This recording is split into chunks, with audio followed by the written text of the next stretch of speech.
Muito boa tarde, são 12 horas, 9 minutos. E é com muita alegria e com muita satisfação que nós estamos iniciando por esta casa querida, acolhedora, que é a nossa querida Band Amazonas, a TV mais popular do nosso estado. A edição de final de semana, sexta-feira do Exija Seus Direitos, ao vivo, para toda Manaus e para vários municípios do interior. Muito obrigado a você da capital, que já nos acompanha há 19 anos. Muito obrigado a você do interior do estado, que todos os dias sintoniza os programas locais da nossa querida Band, vê a prestação de serviços, a doação de todos nós que fazemos com muito carinho, com muita responsabilidade, as edições dos nossos programas locais, uma série de programas locais voltados à valorização da família, voltado à defesa dos interesses do cidadão, do consumidor, da consumidora. Hoje é sexta-feira, hoje no Exija Seus Direitos nós teremos aqui mais uma história real, mais uma história bonita de vida, de pessoas que entram em contato com a nossa produção, mandam cartas para a produção do nosso programa para participarem do nosso quadro A Hora da Esperança. Hoje, um jovem de 49 anos de idade trabalha com manutenção de piscinas. Ele tem uma necessidade física e quer ver a superação hoje através do nosso programa. O pai de família trabalha como autônomo. Ele precisa usar um aparelho auditivo para facilitar sua comunicação com as pessoas. Mas com o dinheiro que ganha, não é possível comprar o equipamento que custa em média R$3.000. Mais um problema para a Zona Franca de Manaus. Dessa vez, os servidores da Suframa, que não conseguem a sua equiparação salarial, deflagraram greve na cidade de Manaus. Representante do Amazonas na Câmara Federal, Marcos Rota, tem se empenhado em Brasília para defender os interesses dos servidores da Suframa. Mais uma vez agradecemos aos parlamentares, em especial ao deputado Marcos Rota.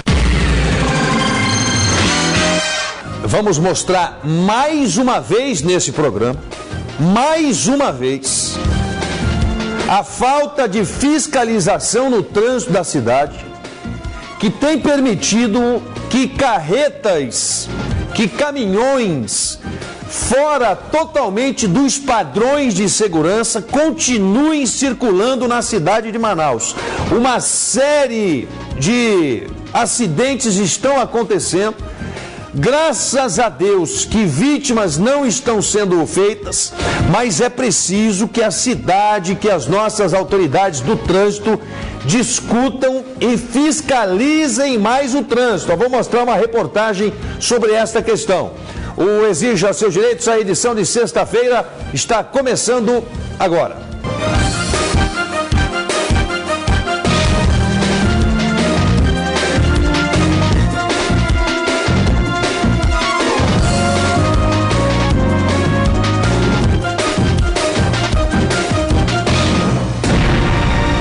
São 12 horas e 13 minutos. Eu cheguei à sede da Band, eram 10 horas e 30 minutos. Aqui na Bola do Coroado, uma carreta parou do meu lado. E como eu tenho muito medo dessas carretas, eu tenho muito medo desses contêineres, não é de hoje e não é por acaso, porque nós já mostramos aqui, eu já denunciei isso na Assembleia Legislativa, nós já debatemos esse assunto com autoridades do trânsito. Bom, enfim, nós já fizemos quase tudo que estava ao nosso alcance para ver se alguém toma providências com relação a isso. Mas hoje de manhã, na Bola do Coroado, uma carreta parou do meu lado com um contêiner. Eu fiquei atentamente monitorando esta carreta e principalmente o contêiner. E eu vou dizer para vocês mais uma coisa que eu percebi mais uma vez. A carreta e o contêiner não estavam com o guincho, com a trava de segurança. Não estava com aquele pino da trava de segurança. Mas como é que você sabe? A pessoa, quando quer, ela começa a perceber pequenos detalhes que podem mudar a vida de uma cidade e das pessoas principalmente. não apenas não estava, como eu filmei, mas no afã de filmar ali aquela coisa, acabei filmando errado e não pude aproveitar a filmagem. Mas eu hoje testemunhei que uma carreta com um container em cima, carreta aquelas gigantescas, não estava com a trava de segurança, não estava com o pino. Mas como é que eu, cidadão, percebo essas coisas e as nossas autoridades do trânsito não percebem isso? Até quando Manaus vai continuar experimentando caminhões, carretas, caindo de cima de viadutos? Esta semana, uma carreta despencou de cima de um viaduto. Um outro caminhão desgovernado perdeu o freio, perdeu o controle, não estava em condições técnicas de trafegar, ninguém sabe os motivos, acabou invadindo o muro de uma escola. Recentemente, uma ex-funcionária deste programa, esposa de um grande amigo nosso, que é o Renato Freitas, quase perde a vida porque uma carreta, numa subida, acabou descendo de forma desgovernada, ela com medo de ser esmagada pela carreta, acabou num gesto extremo saindo do carro, e quando ela saiu do carro, ela foi atingida pela carreta. Ela está até hoje internada em estado muito grave. Então nós estamos mostrando aqui, quase que semanalmente, casos envolvendo a irresponsabilidade de alguns. Porque fatalidades, elas existem.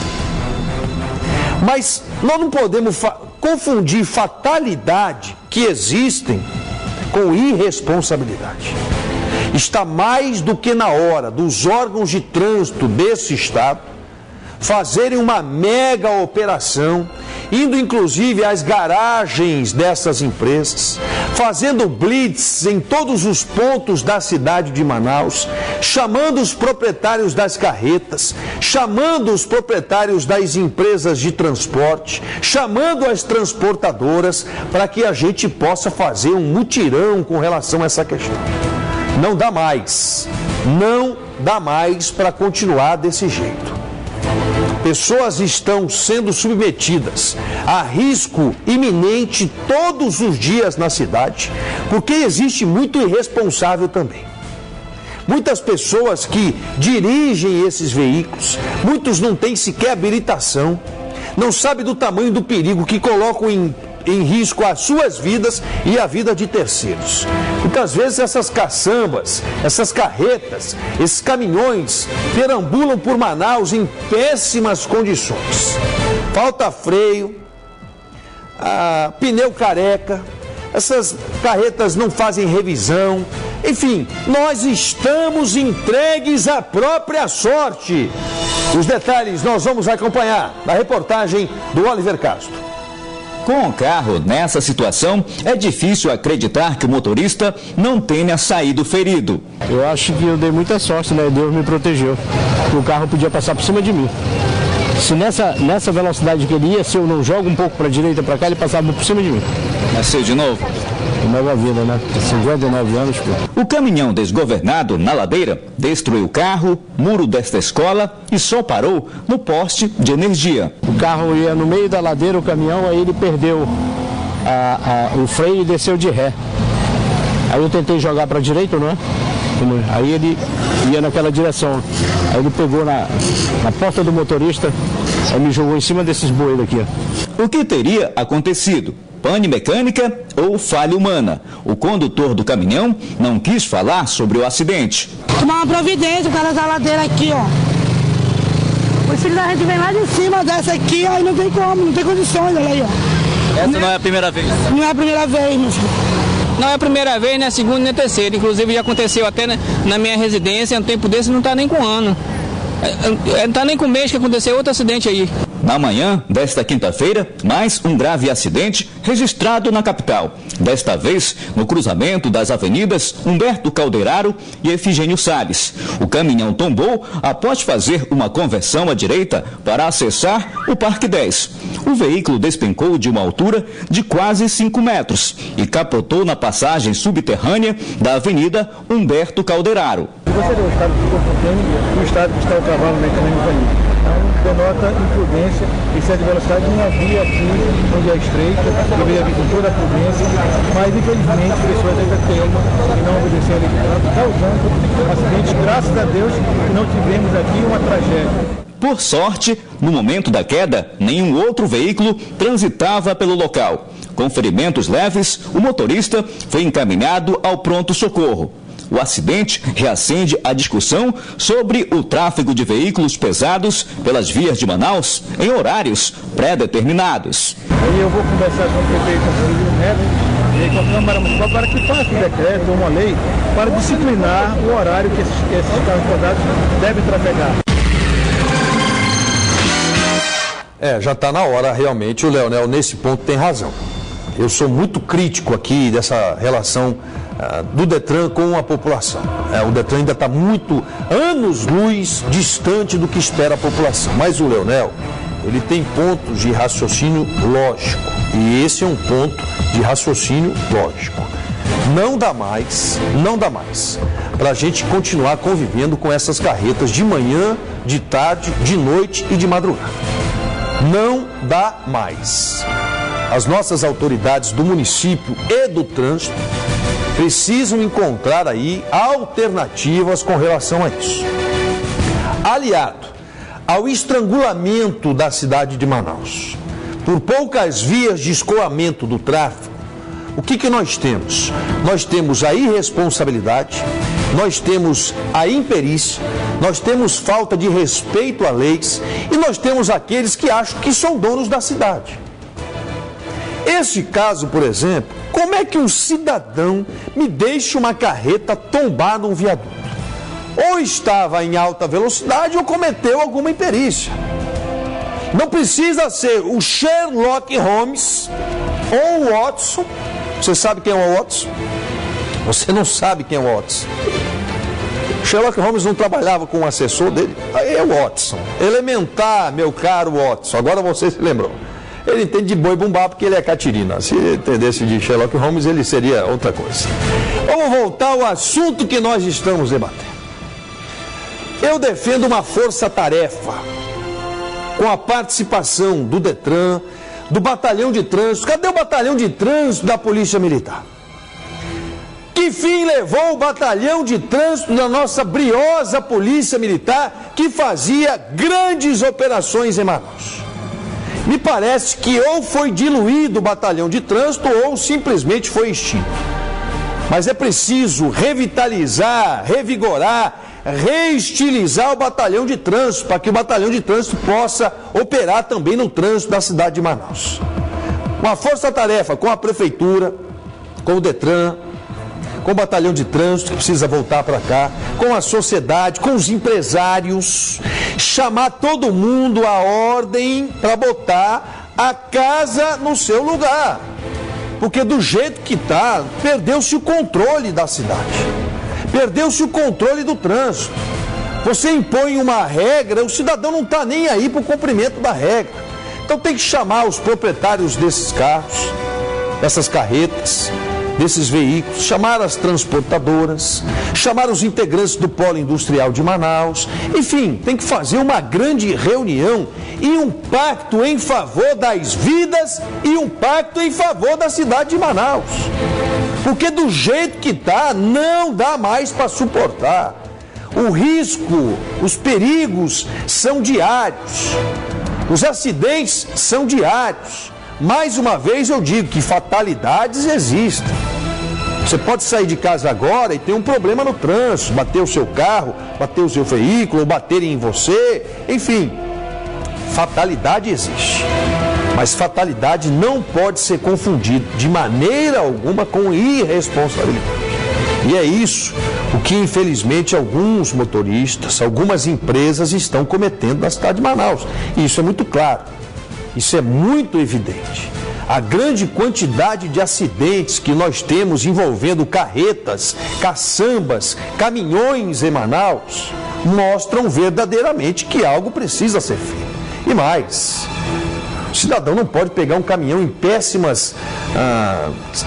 situação de conservação, que a olho nu você percebe que aquele caminhão não pode estar rodando em Manaus. Olha, tem de tudo no trânsito. Caminhão que solta fumaça, caminhão que mais parece um cacareco, todo quebrado, todo arrebentado. Caminhão que você vê ali que não tem pneu, que o pneu está careca, que não tinha condição de estar rodando. Manaus chove muito, esse pessoal continua abusando da sorte. Mas só continua abusando da sorte porque falta fiscalização. Se fiscalizar, se revitalizar o batalhão de trânsito, se botar os homens na rua para fiscalizar e tirar de circulação esses veículos, eu duvido que mexendo no bolso de algumas pessoas, de algumas empresas que continuam insistindo em desafiar as leis, desafiar as nossas autoridades, eu duvido que eles não vão então ter mais consciência, porque a parte mais sensível do ser humano continua sendo o bolso. São 12 horas e 25 minutos. Nós vamos ao rápido intervalo. Daqui a pouco, logo após o intervalo, nós vamos falar de um assunto muito grave para a cidade de Manaus, para o estado do Amazonas e para vários estados da região norte. O sindicato da SUFRAMA, que representa os servidores da SUFRAMA, deflagrou greve. Vocês vão entender por que os servidores, depois de esgotado aí todos os níveis de discussão, de paciência inclusive, eles não estão pedindo reajuste. Vocês vão entender o que eles estão pedindo. Eles só querem equiparação de salário. A SUFRAMA é superavitária, ou seja, tem muito recurso, mas o recurso que era para ser utilizado na SUFRAMA para desenvolver o Amazonas, para desenvolver o Acre, para desenvolver o Amapá, para desenvolver Roraima, está sendo contingenciado pelo governo federal. Ou seja, o governo está se apossando de um recurso que era da SUFRAMA para o governo federal e não querem reajustar o salário dos servidores da SUFRAMA. Vamos falar sobre esse assunto daqui a pouquinho, logo após o intervalo comercial. Por gentileza, me aguarde. Bom, eu estou deputado federal.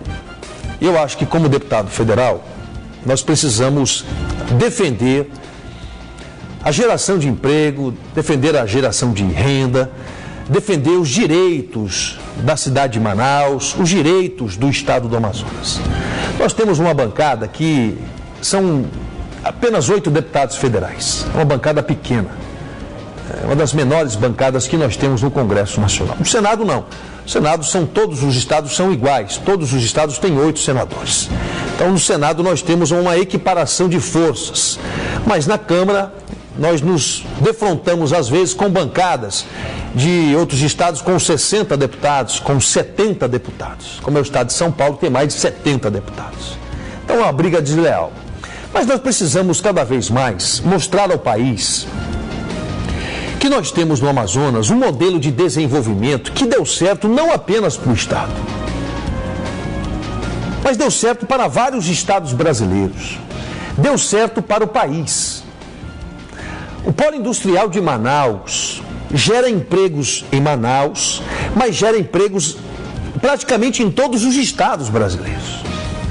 E faz com que o Brasil receba do estado do Amazonas muitos impostos federais.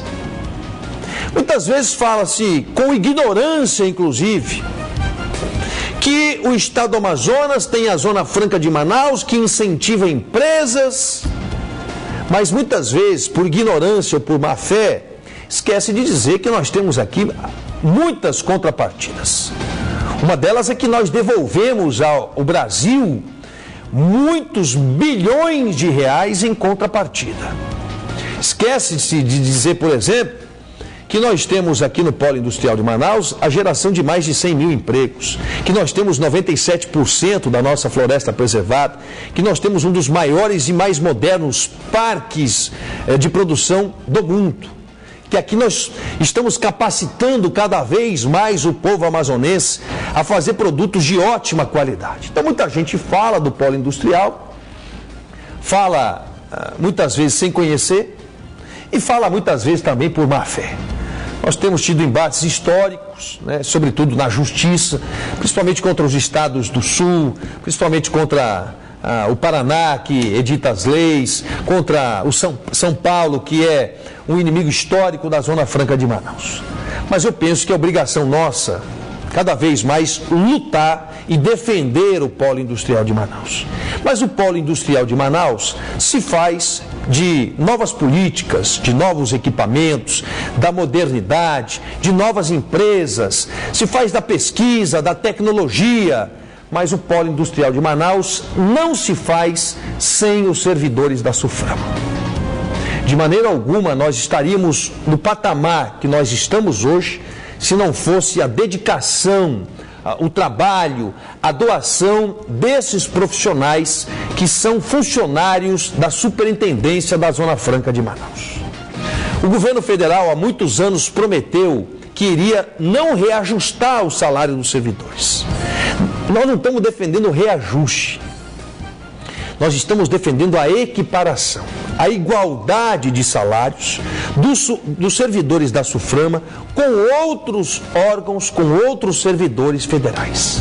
Com o agravante de que apenas o ano passado, quase 400 milhões de reais aproximadamente foram retirados da SUFRAMA para desenvolver políticas no Amazonas e também nos outros estados que compõem a SUFRAMA, foram retirados para engordar o superávit ou o PIB do governo federal. Se deixassem o que é da SUFRAMA para a SUFRAMA, os servidores não estariam nessa condição de humilhação que não é de hoje. Não é de hoje que os servidores continuam de pires na mão. E mais, algumas vezes sendo enganados por falsas promessas. Eles estiveram no Congresso, o Congresso aprovou pela grande maioria dos seus votos a MP 660. Nessa medida provisória estava lá a equiparação salarial dos servidores da SUFRAMA. O problema é que a presidente Dilma, por várias razões, vetou o reajuste ou a equiparação salarial. Se sentindo traídos, e eu acho que até com um certo grau de razão, os servidores da SUFRAMA deflagraram a greve. O Oliver Castro esteve lá e vocês vão ver o que isso pode ocasionar em prejuízos financeiros ao país e aos estados da região norte. A reportagem é do Oliver Castro. A greve foi deflagrada nesta quinta-feira. Durante a Assembleia Geral, no último dia 15, servidores da SUFRAMA votaram pela paralisação por tempo indeterminado.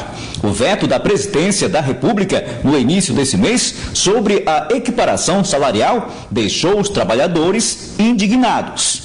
Nós, SUFRAMA, desenvolvemos os mesmos serviços que um técnico do Ministério da Indústria e Comércio lotado de Brasília. Esse mesmo técnico que faz o mesmo serviço que nós chega a ganhar 3 vezes mais do salário que nós ganhamos aqui na SUFRAMA. Fomos aprovados na comissão, aprovados com unanimidade no Senado Federal, com maioria na Câmara, e ainda assim a presidência, no ato de desrespeito com a região norte, fez o veto político ao nosso pleito. Então não nos resta outra alternativa senão a greve. A paralisação dos funcionários da autarquia federal deve causar prejuízo diário de mais de 300 milhões de reais, é o que garante este diretor do Sindiframa. 30% do seu contingente vai fazer as atividades de liberação de mercadoria, medicamentos e perecíveis são prioridade, alimentos perecíveis são prioridade.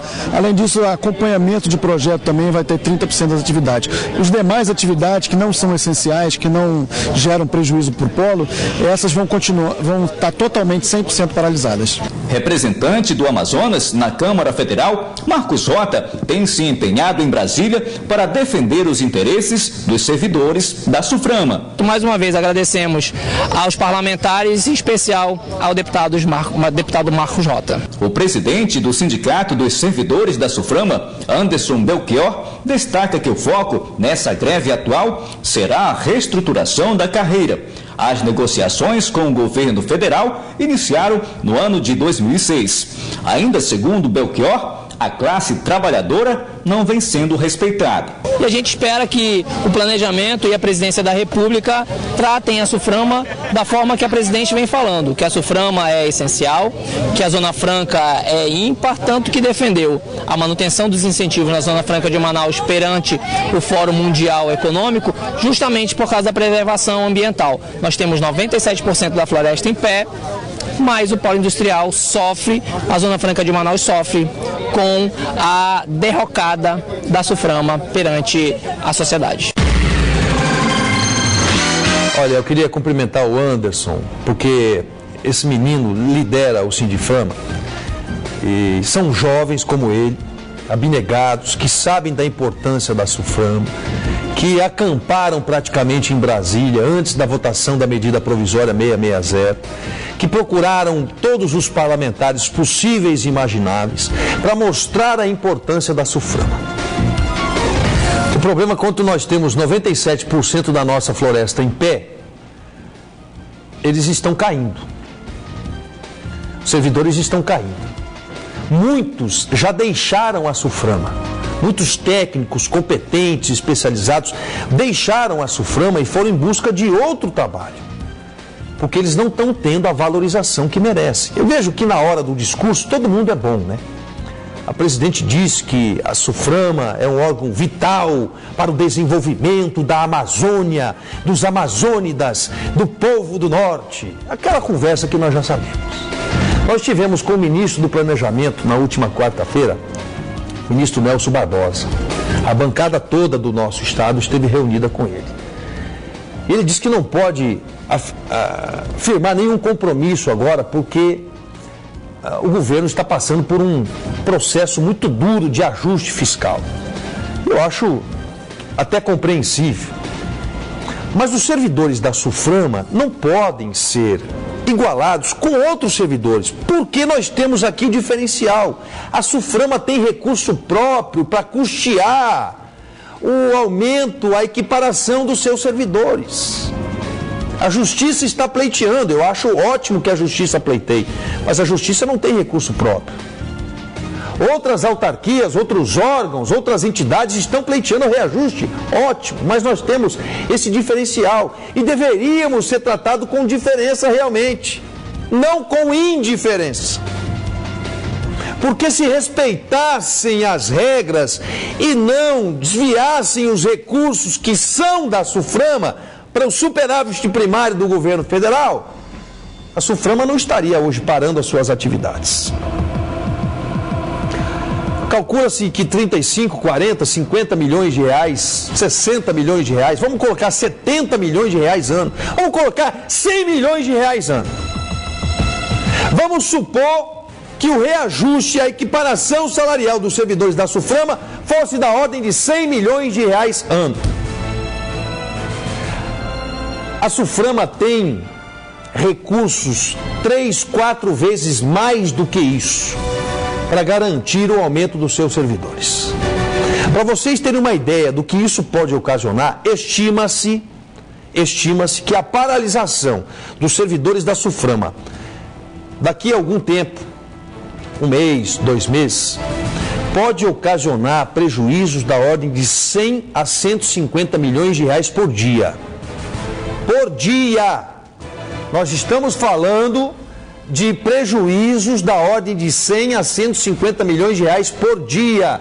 O governo federal, com esta política, inclusive de não sentar na mesa para discutir, prefere perder 150, prefere que se perca 150 a 200 milhões de reais por dia do que devolver o dinheiro que dele se apropriou de forma indevida para a SUFRAMA. Dia 26 agora tem uma reunião, inclusive é fruto da pressão que nós fizemos, toda a bancada fez,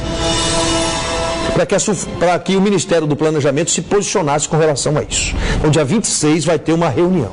Mas o ministro Nelson Barbosa já deixou muito claro que ele só vai poder discutir equiparação salarial a partir de 2016. Nós temos muitas alternativas. Vamos tratar, vai enviar um projeto ao Congresso até o dia 30 de agosto. Nesse projeto pode vir a reposição salarial, a equiparação salarial e pode vir de forma retroativa. Veja que mecanismos nós temos, alternativas nós temos. O que está faltando é a boa vontade daqueles que podem decidir reconhecer que esses servidores têm direitos e que a SUFRAMA tem recursos para garantir a reposição salarial desses servidores. Tomara que o governo federal abra os olhos para o estado do Amazonas e principalmente para a SUFRAMA e para os seus servidores. Sexta-feira, a Hora da Esperança vai começar agora.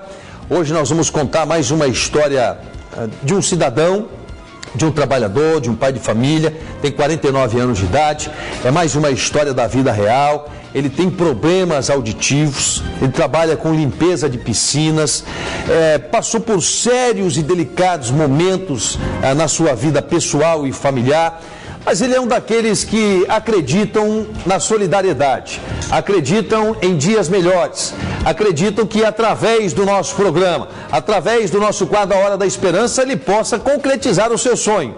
Mas uma história bonita nós vamos mostrar a partir de agora, a reportagem do nosso quadro A Hora da Esperança com o nosso competente Oliver Castro. Nosso personagem mora no bairro Jesus Me Deu, zona norte de Manaus. Meu nome é Wellington Castro Mendes, sou casado, pai de 3 filhos, tenho 49 anos. Para mim é uma honra muito grande estar participando do quadro, A Hora da Esperança de hoje. Ainda criança, o Ellison mudou-se para a capital do Amazonas no final da década de 1970. Em busca de uma vida melhor, porque meu pai começou a trabalhar aqui para Manaus, né? E depois veio a minha mãe com o nosso tudinho para cá, né? E aí estamos aqui até hoje, né? Graças a Deus, né? Ter nos abençoado aqui, né? E estamos muito bem, né? Graças a Deus. Sem conhecimento e sem trabalho, a família passou por muitas dificuldades. Nós éramos, eu creio, 7 irmãos com a minha mãe, né? Passamos muita dificuldade, né? Porque morávamos alugados. E muitas das vezes, né, não tinha um alimento na minha casa. Às vezes a taberna não vendia o fiado, né, e era preciso nós comer somente pão com café como janta, como o almoço, né.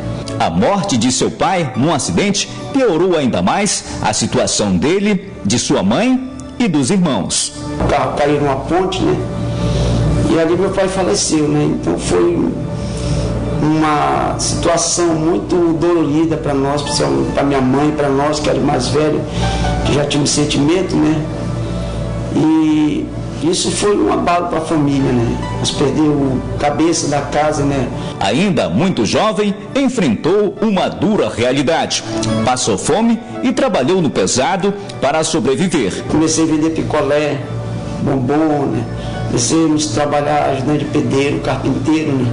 Diante das adversidades impostas pela vida, o Ellison jamais pensou em desistir e procura seguir à risca os ensinamentos de seu pai.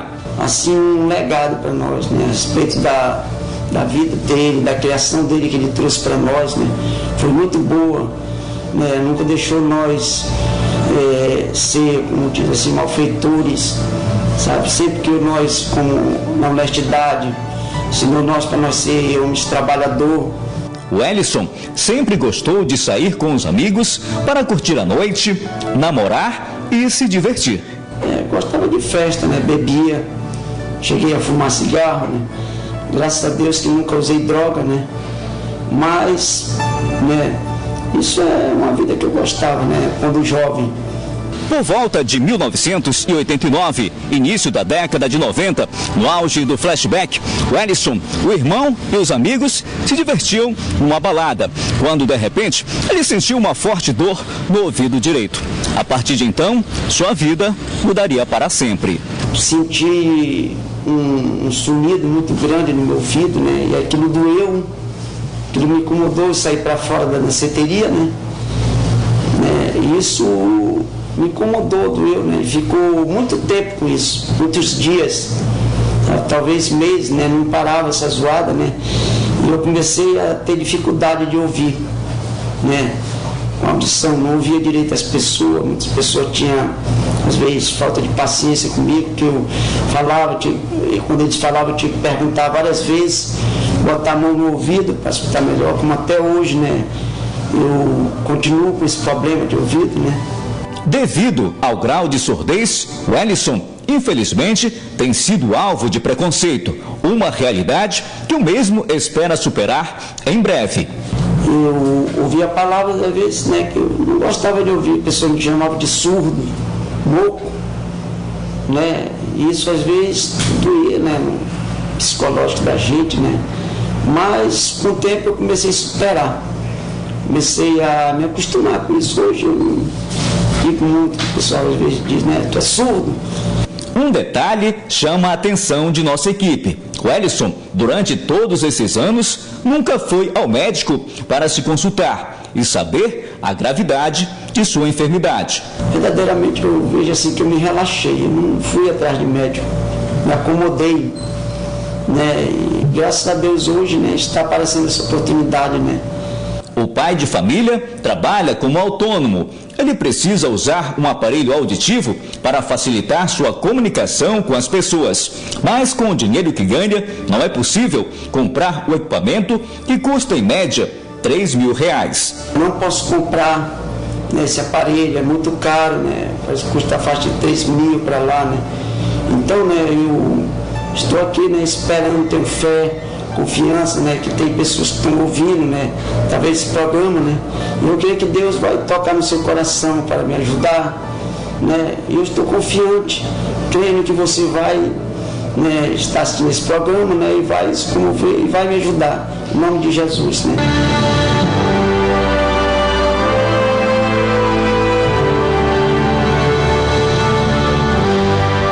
Muito bem, eu estou aqui com o Wellison, vocês viram um pouco da história dele, vocês viram inclusive que ele cometeu um erro gravíssimo, né, de não ter procurado auxílio médico, assistência médica.